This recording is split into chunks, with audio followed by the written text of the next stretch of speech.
Level 1. The decision. The coffee is cold before you finish it. That's the detail you'll remember later. No big income jump, no lottery, no rich uncle. Just rules. Repeated. For 10 years, without quitting. That's the last time the math gets personal. From here, it goes back to being just arithmetic. Frank's truth number 8. You can recover from almost any money mistake, except the years you waited to begin. Marcus starts that month. $400 a month. Automatic. Into the same boring fund you've held for years. He'll be fine. Eventually. But he'll reach at 50 what you reached at 40. Same effort. Later finish. And that gap between them isn't talent or luck or income. It's just the day each of them decided. Here's where it turns, because year 8 is when the question stops being how much and becomes what for. You have $109,000 growing on its own. A stable life. And for the first time, options instead of obligations. You could keep the same job and retire years early. Or take a pay cut for work you'd actually choose. The rules didn't just build a number. They built the right to make a decision without fear deciding first. Level 10. The turn. Year 9 and the balance crosses $138,000 and the curve barely looks like a line. Frank's truth number 1. The decision is never the hard part. The repetition is where most people break. It bends now, steep and quiet. Because the returns on what you own dwarf the deposits you still make. Your $700 a month is now the smaller half of how this account grows each and every year. The honest number is that the snowball is fully rolling, and your push is almost a formality now. You barely changed across the decade. Same modest life, same Friday coffee, same refusal to perform your wealth. But everything around that sameness has changed. Your fear, your options, your sleep, the weight you stopped carrying. Frank's truth number 9. Minimalism was never about less. It was about choosing exactly where your money points. And you pointed it for 10 straight years. At one boring target instead of 100 bright distractions. Run it yourself one more time. $700 a month. 10 years. Average returns.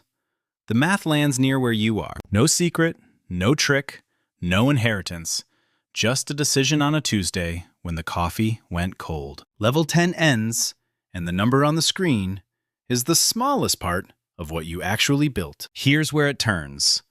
Because the first rule is the one that feels the most like deprivation. Because the real result was never the balance. It was the person who could keep a rule that long. So let's talk about the thing you've been fighting this whole time.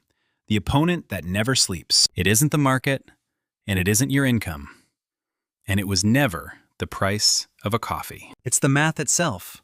Quiet, patient, indifferent, running in the background of every single dollar you touch. The machine doesn't hate you.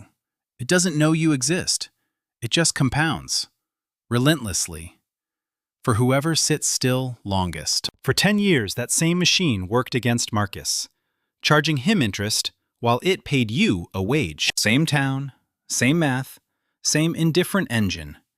The only variable was which direction each of you pointed it. And here's the part the system would rather you never figure out.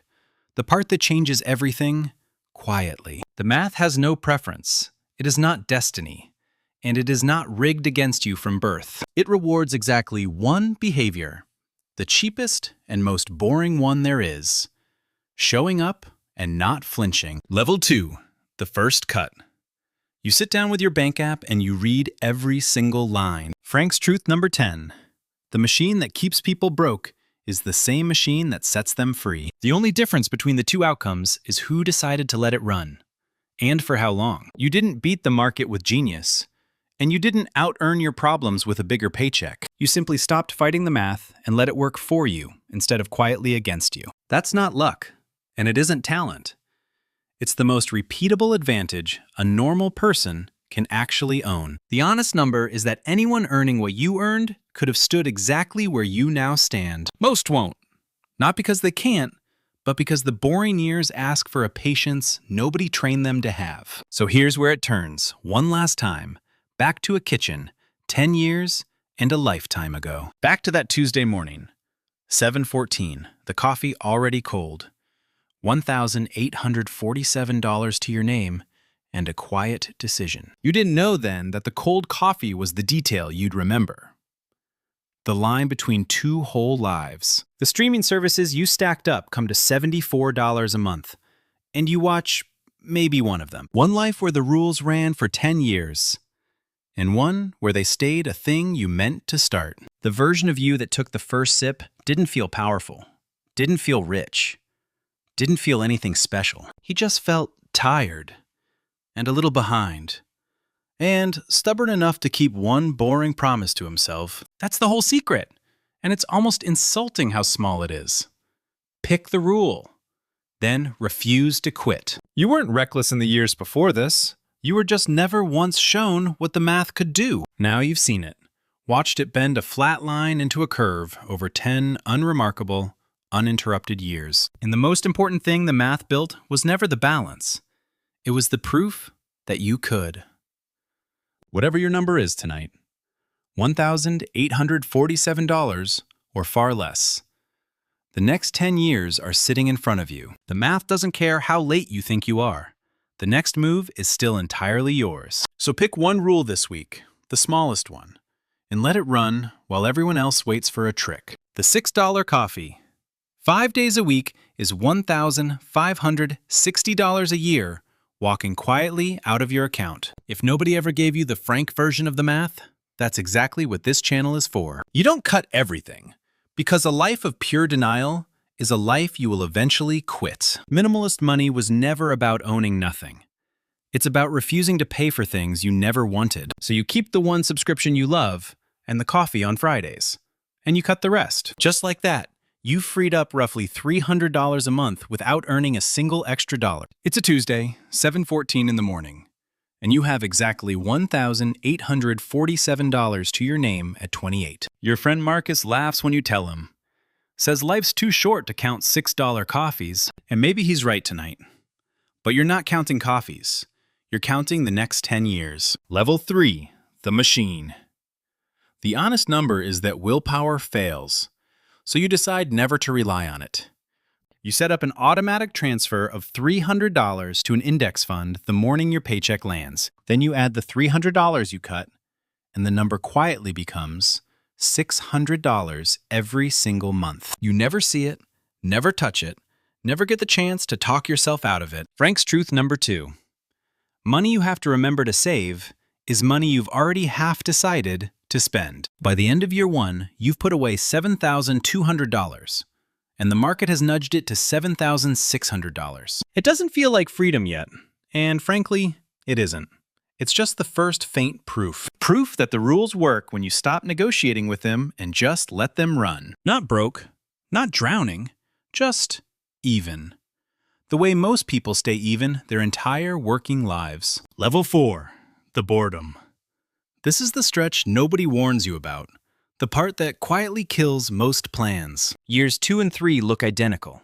Same transfer, same fund, same uneventful balance creeping upward slowly. Marcus buys a new truck with a $640 monthly payment, and for a moment, you feel left behind. His driveway looks like a rival. Your brokerage screen looks like nothing. Like a number that refuses to perform. This is where the gap is invisible. And invisible gaps are the most dangerous kind there are. His $640 truck payment. Over the same 10 years, is roughly $111,000 that will never compound for him. You weren't reckless when you envied him, and he isn't reckless now. Neither of you was shown the math. Frank's truth number 3. The boring years are not the price of the result. They are the result. So you do the only thing the rules ask of you in year 3, which is nothing dramatic. You keep the transfer running. You raise it to $700 when your rent renewal comes in flat. You make $3,400 a month after tax. And somehow every dollar of it already has a name. By the end of year 3, the account holds about $28,000, and you barely felt it accumulate. Level 5, the first surprise. Year 4 is when the math stops crawling and starts doing something strange. You put in $8,400 that year, but the account grows by almost $11,000 instead. That extra $2,600 didn't come from your paycheck. It came from money you saved years ago. This is the moment compounding stops being a word in a book and becomes a thing you can see. The honest number is that your money is now quietly working a second job you never have to manage. Frank's truth number 4. The early years feel like nothing because you're paying for years you can't see yet. You don't tell anyone because there's nothing to show. No truck, no watch, no photo to post. By the end of year 4, the balance sits near $43,000. And for the first time, it feels real. Real enough that you stop checking the app out of anxiety and start checking it out of quiet curiosity. Rent. The car. The subscriptions you forgot you signed up for. The dinners you can't quite remember. Level 6. The test. Year 5 is the year the market decides to find out how serious you are. It drops 19% across one ugly autumn. And your $43,000 sheds about $8,000 in 7 weeks. $8,000. Almost a full year of saving, gone from the screen. Like it was never there. Your thumb hovers over the sell button at midnight, and every instinct in your body says, protect what's left. Here's where it turns. Because this is the exact moment most 10-year plans quietly die at year 5. Not from the crash itself, but from the human pressing sell at the bottom and calling it caution. So you do the hardest thing the rules ever ask of you, which is to do absolutely nothing. You don't sell. You let the automatic transfer keep buying while the price is down, almost on sale. Frank's truth number 5. A downturn doesn't take your money. It only takes it from people who flinch. Marcus sells everything that month, takes the loss, says he's done with all of it for good. The coffee in your hand costs $6, and you'll buy one almost every day this year. He wasn't weak. He just never had a rule for the dark. So fear made the decision for him. 11 months later, the market is back, and your account is higher than it was before the fall. By the end of year 5, you hold roughly $61,000. And you've learned what most investors never do, that the rules aren't there for the easy years. They're there for the night your hands shake. Level 7. The acceleration. Something shifts in year 6, and it isn't your income or your discipline. It's the size of the pile itself, because a bigger balance grows faster even when you add the same amount. Your $700 a month still goes in, but now the market's return on $61,000 nearly matches it. Some months, the account grows more from what you already own than from what you just deposited. The honest number is that you've crossed an invisible line, where the machine starts pulling more than you push. You barely changed your life to get here. Same apartment, same car, the Friday coffee you never gave up. Let's be frank. Nobody ever sat you down and showed you what these small decisions actually cost. Minimalism didn't make you poorer. It made every dollar you kept finally start working a shift for you. Frank's truth number 6. The goal was never to spend less. It was to own more of your time. By the end of year 6, the balance is near $84,000, and the curve is no longer a straight line. It's starting to bend upward, slowly, the way a snowball does right before it stops needing your push. You run into Marcus that winter, and he asks, almost quietly, how you've managed to stay so calm. You don't have a clever answer for him, just a boring one. You picked rules, and you kept them. He nods like he understands, but you can tell he's still waiting for the trick, the shortcut, the secret. There isn't one. Run it yourself if you doubt it. Same paycheck, same rules, 10 years of not quitting. Level 8 is where the story changes shape, and where the question stops being about money at all. Because by year 7, the balance crossing 6 figures isn't the part that actually surprises you. So tonight you decide something quiet, almost boring, that will reshape the next 10 years of your life. The part that surprises you is what happens to the way you breathe when the math finally turns. Level 8, the quiet 6 figures. Year 7 ends and the balance reads $109,000 on a random Thursday. There's no confetti, no notification, no moment, just a number you've watched climb for 2,500 days. You added about $8,400 that year, and the market handed you nearly $17,000 on top of it. For the first time, The invisible second worker out-earned the visible one. Your money beat your paycheck. The honest number is that you are no longer the main engine of your own wealth anymore. You set the rules in motion 7 years ago, and now they run, with or without your effort. Frank's truth number 7. Real freedom isn't a big number. It's the day the math stops needing you. And here's the strange part nobody mentions. The part that has nothing to do with the balance at all. You sleep differently now. A flat tire is an annoyance again, not a crisis that cost you a week.